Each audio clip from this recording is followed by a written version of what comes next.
Speaking of sports, NFL has been going through a crisis of conscience over the last several years since Kaepernick took the knee 4 years ago. And, I boycotted football. I love football, but I stood in solidarity with the message of police brutality, and we're against it. So I'm like, if y'all going to, allow for this to take over your league, I can't participate. Now, there's, Roger Goodell, there's going to be kneeling. Even everybody said that they're going to be, except for Drew Brees. That didn't work out well. Anyway, your thoughts. And tread lightly. Huh?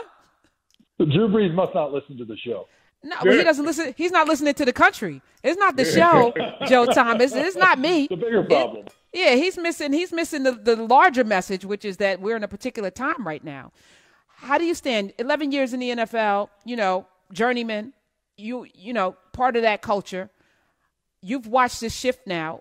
What are your thoughts on that, Joe Thomas?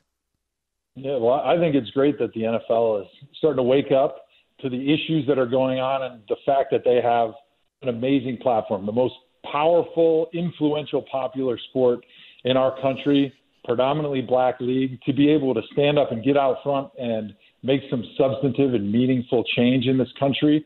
And it feels really good to, not that I'm in the NFL anymore, but still be part of it as an alumni, where Roger Goodell is finally sort of changing course a little bit and recognizing the problem, recognizing the sins of their past.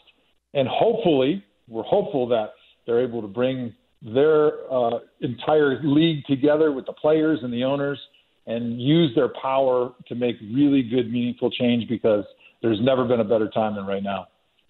I'm hopeful and optimistic that this is permanent. I'm hopeful and optimistic for the country's sake. It's not just about the NFL. And in many ways, not having sports during a pandemic has allowed people to focus on the things that matter. And I think that what we're seeing is that people have been focused and they have nothing else to do but to watch what's happening. And now it's like, oh my goodness. Were you surprised did you watch the video of George Floyd being killed? I did. As a guy that's raising children in America, what kind of conversations are you having with them about where we are right now?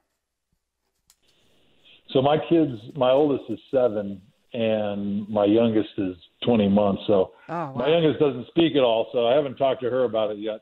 That's but, certainly I think part of the reason the NFL is waking up, and the reason that they have woken up, is because this is the time for change.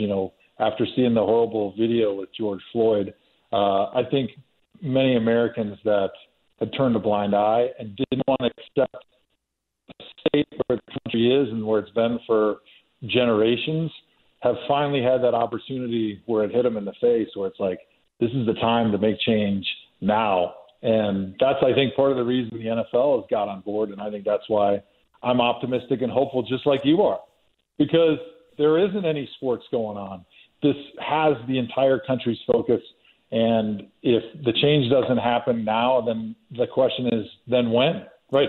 This is the perfect opportunity to get on top of this and to knock out racism and inequality for all. Let's do it right now. This is the perfect opportunity. The conversation with my kids hasn't gone on yet because I don't think that they are old enough yet to understand, to be able to sort of grasp those things. But certainly I'm hopeful that in a few years, this country looks a lot different than it does right now as far as the equality and the justice for all people, and that the conversation, hopefully at that point, might even be a little bit easier, where we can talk about what the problems were used like to be and how far we've come now that they're maybe in the grade school, in the middle school. So I'm hopeful and optimistic, just like you are.